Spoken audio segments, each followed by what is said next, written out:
Jay here for Trafford Paddock. This is the Paper Talk. As you can see, I'm live. I'm in my kitchen. So get involved in the chat in the comments. Going to be talking about all the latest Manchester United news that just focuses basically on the Wolves result, on the disappointing draw against Wolves, and the reaction from Ruben Amorim. He gave his press conference, his post-match presser last night, and his interviews. And because it was a bit of a late one, we didn't have time last night to get all the reaction, the post-match reaction. So let's do it today with all you lovely lot here in not so sunny Salford on New Year's Eve. Happy New Year to everyone. I hope you can have a good celebration tonight. Do you say Happy New Year on New Year's Eve or do you wait to New Year's Day? I don't know. I don't really care. Good to see usual suspects in the chat. Steve M, Mick Holohan, Akash K. I think Notch is here as well. Did I see? Yeah, good to see you lot. Get involved in the chat in the comments and let us know what you think. And make sure you are hitting that like button. Right, we know we drew with Wolves. We don't need to labour the point about the result. It wasn't a good result. Wolves are doomed. They're going to get relegated. I was at Old Trafford last night, and the atmosphere, it did get a little bit toxic at the end. I'm not going to lie to you. The players did the sort of the lap of honour. Is that straight? Am I lined up right? Sorry. If you could call it lap of honour. You know, they did the lap at the end of the game like they normally do under Ruben Amorim. And there was some boos, there was some cheers, there was some applause, not cheers. There's some clapping, there's some boos. There's people arguing with each other about it. People that were clapping, were arguing with those that were booing, saying what you're booing the team for and all the rest of it. So it's just getting a little bit tetchy at Old Trafford at the minute.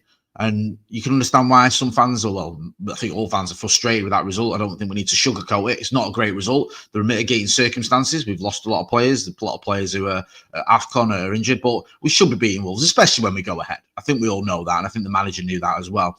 If you go 1-0 up against this Leeds, this getting ahead of myself, this Wolves team, you'd expect to win the game, and Manchester United should have won it, but we didn't. We drew, and it comes off the run of, we've had a few games now, haven't we, at Old Trafford in particular. You look at the Everton game, you look at the West Ham game, you look at the Bournemouth game, and again last night, where you look to those run of fixtures and you probably fancied us to get a few wins. I know we beat Newcastle, which is ironically probably the toughest one of the lot, but you looked at it and you thought we could maybe even take something like 15 points or 13 points maybe out of those 5 games. I think it's 5 games. So to only take, is it 6, is a little bit deflating. We're still relatively okay in terms of our league position, but we could be a lot better. We could be right in that mix. So you can understand why a lot of fans are frustrated. And we've seen it you'll see it on socials, saw it at the ground. A lot of debate going on about what is going on. Gary Neville, as he always does, had some things to say about it, which we'll get into as well. And we'll hear from, or we'll talk about what the manager had to say about it all. And maybe we'll have a little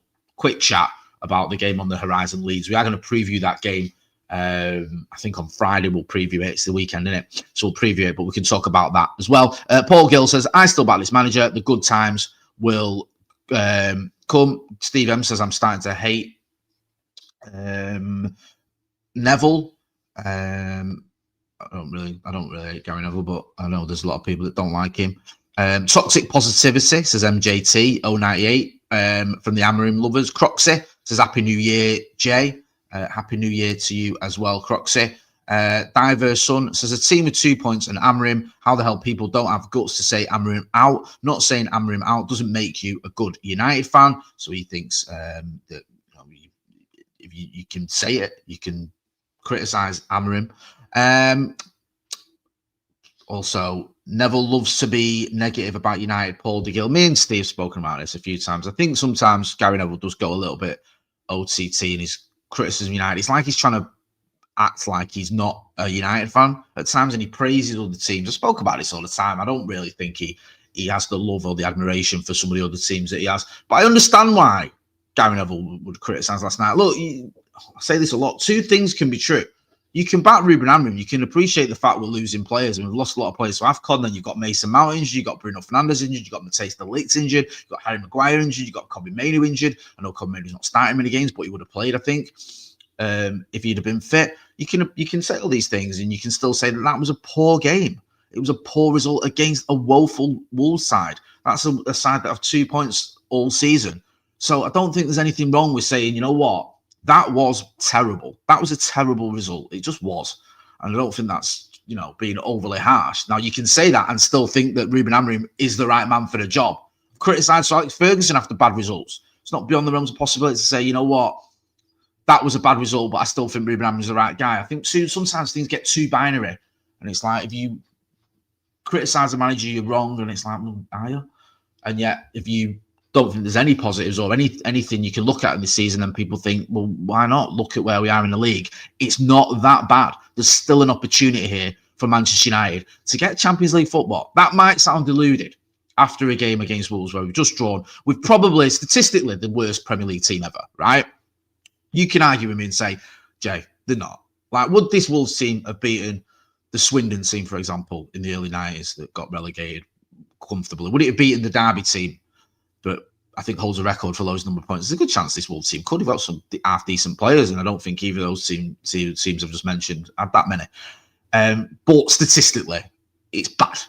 2 points all season. I mean, obviously, they've got 3 now. So there's no point in sugarcoating it. And I think we have to hold our hands up and say, that isn't good enough. That isn't good enough for Manchester United, even with mitigating circumstances. And I can understand why a lot of fans last night were frustrated. It was a bit disappointing at times to see players or fans, groaning at the likes of Jack Fletcher and Dito Montao. The youngsters, they're trying. It's not their fault. They've sort of been thrown into this mix. And I get fans get aggy or whatever, but I think we just need to, especially with our academy players, just get behind him. But I'll get into what everyone was saying.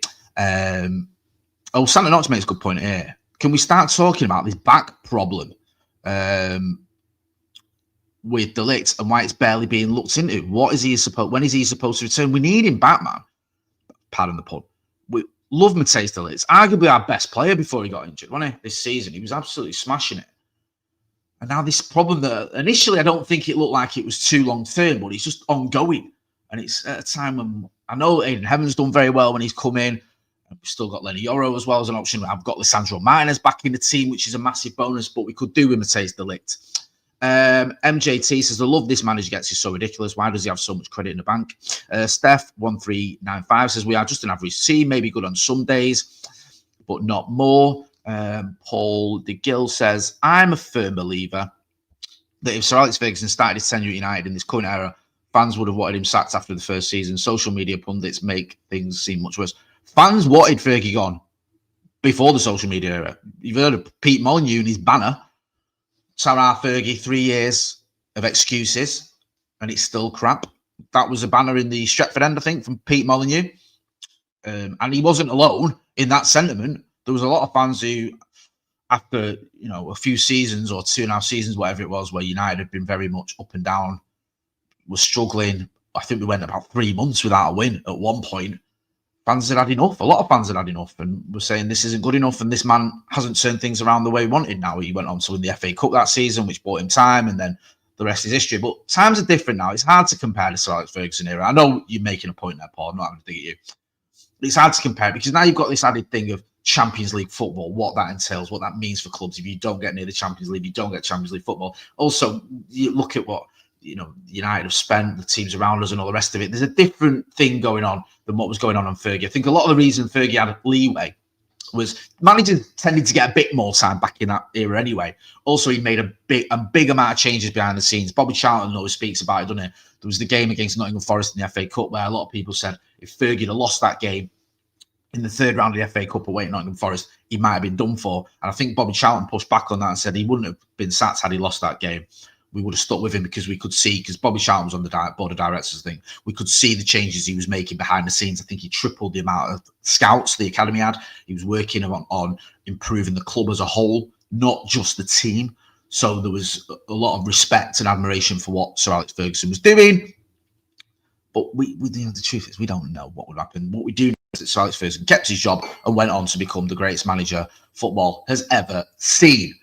Let's get into Ruben Amorim then. Should we start with some of the quotes from Ruben Amorim? This is some of his post-match reaction. He says here, I think we've got it sort of summed up in the Independent. It says Ruben Amorim says he's really confident about United's potential.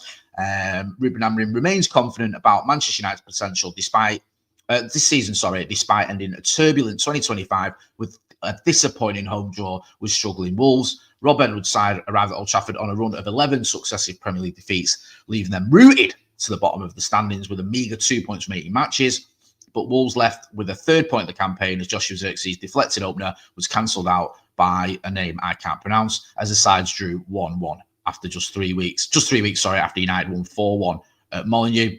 Bruno Fernandes, Brian Mbeumo, Mason Mount scored that night, but we're amongst the 8 absentees for the 6th place Red Devils, who are 2 points behind Liverpool. The Reds have a game in hand. The Reds, Liverpool, I presume, in the final guaranteed Champions League spot.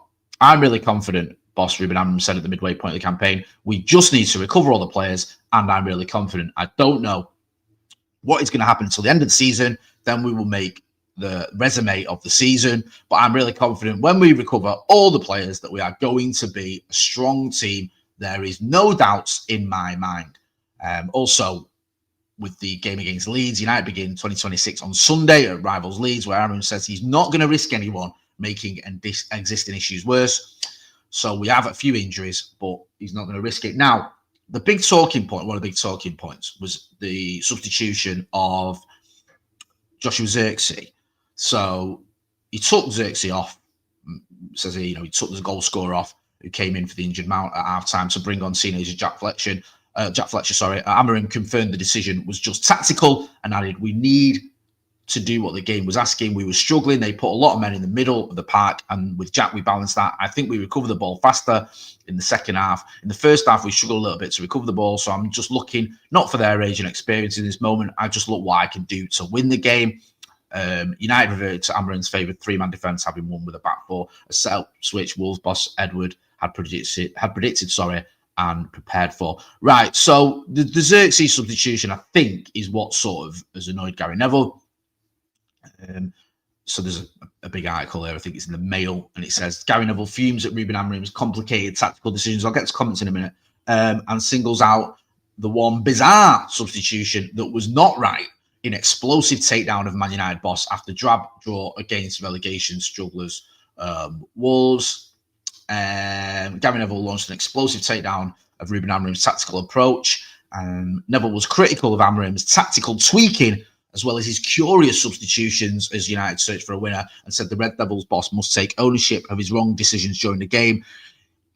Neville says he doesn't need to say, I haven't changed because of the media, because then he's telling us basically that the media is in his head. That's what Gary Neville had said on his Sky Sports podcast. The reason he had to change is because the performance levels with the 3-4-3 have been so poor and the results have been appalling. He added, when I see that we go back to 3 at the back after 5 minutes tonight, I'm thinking, no, Ruben, why have you done that? The manager has to look at that and think, I got that wrong. I complicated it. Then he was talking about the changes. Neville said, they made Manchester United worse. Every single substitution was bizarre. If Zirkzee wasn't injured, and that was a tactical substitution, which we now know it was a really poor one. Zirkzee isn't Eric Cantona by any stretch of the imagination, but he needed to be there or be out there for physicality, for presence, for experience, and he'd scored. You couldn't take him off. So I'm hoping he's injured. I'm hoping he's injured for Ruben Amorim. Upon learning that Zirkzee's withdrawal was for tactical rather than fitness reasons, Neville said, that's not right. That shouldn't be happening. Neville identified that Amorim hadn't set up the team correctly in the early goings of the Old Trafford contest, venting his frustrations on live commentary. This isn't right, Neville said. So I think I've watched United enough over the last five or 6 weeks. I've watched 6 of their last 7 games to know what looks right and what isn't right. And I'm really surprised. Zirkzee on the right-hand side having to chase back to right back, almost a low right wing back. Aidan Heaven right centre back. Dorgu over on left back where he's not been playing well. Over on the left, I don't know what that means. All of it just as good as it was in the last couple of games. Oh, sorry, isn't as good as it was in the last couple of games where they've played in different positions and we should be okay. Oh, right, okay. I get what he meant by Dorgu then. I think that's what the fans are thinking inside the stadium. They're in exactly the same place as we are. The performances have been so much better in these last 2 or 3 games, though the tweaks that have been made, but he's gone back tonight to his 3-4-3. But the problem is he has got players in the system. Zirkzee on this right channel, obviously he's going central now. The low over here, having to come back all the time. It's not right. They're playing against a team tonight that are struggling, so could win and get away with it, but it doesn't mean it's the right system to watch because it's not. So Gary Neville with some harsh words there. I mean, look, regardless of what your thoughts on Gary Neville are, he's not the only one who's frustrated. There was a lot of frustrations last night. Obviously I was at the game, so I didn't see the watch along or the reaction to it, but I imagine from what I saw, so brief comments, there was a lot of people sort of frustrated and angered, and I get all that. I don't think you should be sort of, happy with a draw with Wolves. What I see now, though, is a reaction. So Ruben Amorim saying he's confident. We've still got some difficulties because we're going to a Leeds side that are doing really well. I think they've had a really good December. Dominic Calvert-Lewin can't stop scoring, and no matter what anyone tells you, sometimes you say, "Oh, this is their cup final." I think I said it when we played Newcastle. Trust me, against Leeds, it is their cup final. They will be well up for it. And Ellen Road it can be a difficult game to go to. I know we've battered them a few times, but it's a tough one. So it's going to be a difficult game. And Ruben Amorim is saying it. Look, if players aren't fully fit, I'm not going to risk him. I'm not going to risk him for this Leeds game and run the sort of the jeopardy of getting him injured long term. So we might end up with a similar team or similar squad than what we had against Wolves. So it could be a tough one. Get involved in the chat and the comments. Let us know what you think. Paul Gill says, we're sitting 6th. We finished 15th. We're going into January and we this time have the possibility of getting into Europe. Well, I mean, look, we've still got a good possibility. Santa Notch talking about Fergie. Says, absolutely, fans wanted Fergie gone. A great many people did. So that's going back to the point I was making. Someone was making about Fergie and the time he was given and all the rest of it. And whether, social media would have been as kind if it was this time round. And Notch pointing out the fact that there was a lot of people that wanted Fergie gone at the time. I mean, look, it's almost irrelevant right now, isn't it? What went on with Fergie and what's going on with Ruben Amorim. I think with Ruben Amorim, I've said this a million times. I think we'll know at the end of the season. I think the club will look at the end of the season. I'd be very surprised. I mean, I think you'd have to have a pretty horrendous run for something to change between now and the end of the season. I think we have got big games coming up. Obviously, the Brighton FA Cup game's a big one. Leeds as well. You got the Manchester Derby. 17 days. So some tough games there, and things can change. And I'm always wary of the fact that Sir Jim Ratcliffe, regardless of what he says, he's the one calling the shots, and he could end up going, well, make a change. I've had enough of this. But I'd expect Ruben Amorim to at least be given to the end of the season, and then the club to take stock, then see where we're at. Have we got Champions League football? Have we got European football? What is going on? Do we feel like we've made progress under this manager? That's what I think will happen. Let me know what you think. Do you think that is the case? Do you think that Ruben Amorim will be given time? Do you think he deserves time? What do you reckon? I mean, it's a bit of a weird one, isn't it? Santa Not says Leeds will want to crucify us.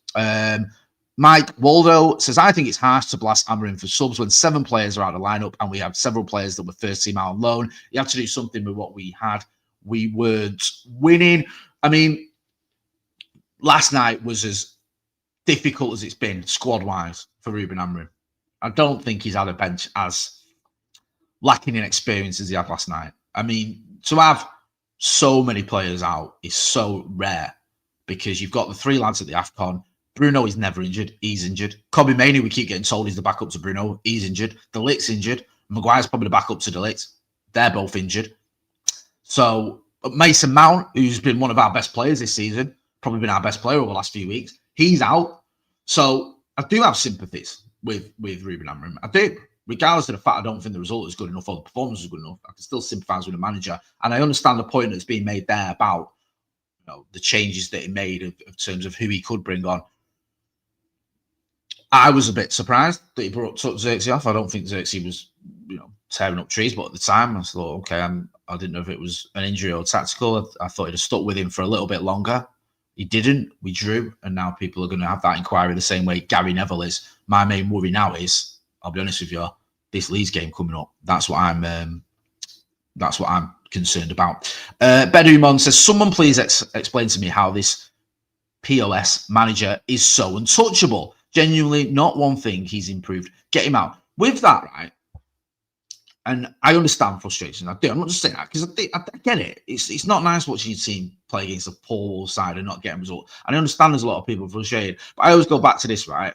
People that want Amorim gone, right? And it's not just one person. It's not just Bedouin. There's a lot of fans. There's fans inside the ground. There's fans on social media that just don't believe in this manager, right? There's fans that do, but the ones that don't. So that's what I'm addressing it. I get your arguments, but I always say that at what point do you think Ruben Amorim should have gone? Because I don't think there's been a point since he took over where you go, that was it. Maybe some would argue after the Spurs final that United should have gone right, but he hadn't had a transfer window. I know he had a January one. He hadn't had a summer. I think the idea was, look, let's give him a full season. Let's give him a full transfer window. Let's give him a pre-season. So I don't think that would have made as much sense to sack him after the Spurs game. Then you go to other bad results we've had this season. After the Grimsby game, we were 4 games in at the season. They weren't going to make a change there. They just weren't. Since then, we've had some bad results. The Brentford game, for example, the Manchester Derby. But again, with those results where you go, right, change the manager? No. So I do think it's going to be end of season. I think that's when they'll take stock. That's when they'll look at it. Now, you might argue, if you're one of those who's lost faith in Ruben Amorim, that you could end up writing off another season. I understand that. But I just think realistically, I don't expect this manager to go before the end of the season. I think it'll begin to the end of the season. And if I'm Ruben Amorim, I look at it, I'm going, look, we're 6, still in with a shout at Champions League football. Got all these players to come back. We just need to keep ourselves in and around that mix for when some of these players come back. So if you get a result at Ellen Road, that would be a huge bonus for this team. It really would. And let's face facts. Look, I know it's a difficult ground to go to, and I know it's their cup final, but Leeds are unbeatable. We're not talking about prime Real Madrid here. There's still a team that got promoted. There's still a team that has had some bad results this season. So we should be going in now thinking, right, let's get here. Let's get a result. Let's get confidence back. And let's try and kick on. And then we'll start seeing players coming back from injury. We'll start seeing players coming back from AFCON. And then we hopefully can have a better second half of the season. Because I just want to see Manchester United kick on. I really do. Because I'm sick of having these sort of discussions and these feelings after a game where it's like, another one. Jimmy Cizale says, the only way I will back this manager from now is if he comes out and tells us he fines every player 25 grand for that performance. Our players only care about money, so hit them where it hurts. I don't know if you can do that. I don't know if you can fine players for drawing football matches. I don't know legally where you stand on that one. Inos are as much to blame as Amorim. They are cowards, says Sound Dog. Look, I mean, anything that happens at this club or with this team, Inos are ultimately as much to blame as the manager because they appointed a manager and they sanctioned a lot of the signings. And they sanctioned some of the signings before Ruben Amorim even got there, or got here, I should say. So it's a collective in it. Matt says, why did managers like Ollie get absolutely berated by our online fan base, but they seem to be utterly deluded about Amorim? Feel like I'm going insane. Sick of one step forward, one step back. Bedouin says, Jay, I got to disagree. Another bunch of mistakes. We had so many opportunities to sack him justifiably. End of last season to finish that point after Grimsby before last international. I just don't think it was realistic for that to happen. I think if Inos had sacked him at the end of last season, especially as well, don't forget, they sacked Dan Ashworth after 3 months. You start looking insane. You start looking like you don't know what you're doing. So you bring in a director of football, you sack him, and then a few months later, you sack the manager you brought in. I just didn't see it happening, and it didn't happen. I just don't think it was that realistic. And I get your point about the Grimsby game, but again, it was early on in the season, and I think that the main takeaway I had from the Grimsby game, I actually thought he looked like he'd had enough. The interviews he was giving, he looked like a man who just fell out of love with it all. But I didn't expect him to get sat there. So I don't think there's been a time where I go, that's the moment that Ruben Amorim should have gone. And I don't think we're there after a draw at home to Wolves, as deflating as that is. Steve M says, we're at the beginning of the rebuild. There's going to be most frustrating games. That's just the nature of things. We need patience. Jim Cizali says, I'm not fining them for drawing. I'm fining them for their effort. If they don't like it, we will see them in court. And Sir Jim has a lot more money. So good luck winning that battle in court. I think that sends out a massive red flag to potential players. I really do. I think if you start finding players for lack of effort and taking them to court, and then you're trying to sign other players are going to go, Jesus Christ, I'm not going to Manchester United. I understand you're very, very angry, and I get it, but I just don't think that's going to happen. I don't think you can find players. Sean 191 says, the issue is with him wanting players who can play the formation that isn't working, he'll be sacked and we're left with a team who will not suit the new manager. I will say one thing about this. I think we have players that can play in different systems. And I actually think that some of the signings we've made are almost manager-proof. In the past, you bought players and it feels like they're very much for that manager. So when a new manager comes in, he don't want him. We saw it a little bit, didn't we, when it was like Ollie took over from Jose or Jose took over from Van Gaal, and it's like, I don't want these players. Like Jose didn't rate a lot of the players that Van Gaal had signed. Was it like Memphis and Schweinsteiger and players like that? He just didn't fancy him. When he wanted his own players like Matic and Lukaku and players like that. But I think players like Cunha, like Mbumo, like Sesko, I think they can play almost in a multitude of systems. I really do. I don't think they're just necessarily tied to one manager's system. And I think you could bring in a manager who plays a 4-3-3 or a 4-2-3-1 or whatever, or a 5-3-2. I think there's players that can play in all sorts of systems. That's how I think, anyway. Let me know what you think. I agree with Jay. Says Jay's adopted son, Benjamin, or Jay and Joe's adopted son, Benjamin. I think our performances show we don't know what we're doing. Says Bedamon, the guy's finishing this club. Jay, tell me one thing he's got going for him. Please give me one reason you have for keeping. I don't have a reason for keeping him. I think the club will keep him. That's what I'm making. The point is, I don't think he'll go before the end of the season. I think the club will stick with him. And I think if you want a reason that I think the club will stick with him, I'll tell you several reasons. One is I don't think there's an obvious candidate right now out there that the club will go, we'll go and get him in, who comes in straight away. Two, I don't think realistically it smacks of you know what you're doing if you're going to sack a manager right now at the beginning of or the end of December when the club, despite some poor results, I'm not defending these results, are sat in 6th place. I don't think it's realistic. I just don't think that's going to happen. I think Ruben Amorim will be here to end the season. Now, if he gets sacked, you can come back on the channel and go, RJ, you were wrong. But I think it'll be end of season where the club make a decision. What they might do, and what they probably should do, is if in March things aren't going well, you might start looking towards other managers for the summer. You might go, right, okay, who could we get in the summer? You might start doing that. But I'd be very, very surprised if Ruben Amorim got sacked before then. Despite my frustrations, I've got many frustrations with this manager. I think that it makes more sense to at least see where we're at towards the end of the season. Steve M says, I fully expect Amorim to have his contract renewed in the summer. I think a lot of that depends on his results, whether he does well or not, or whether United are sort of in and around the Champions League spots, maybe the European spots. I just hope we don't get Conference League, man. I spoke to Kieran Maguire about Conference, and I think the Conference League is actually counterproductive. You go, well, you're in Europe, and Chelsea won it, and I've said these things, but Kieran Maguire was talking about, in terms of revenue, you don't get anything out of it.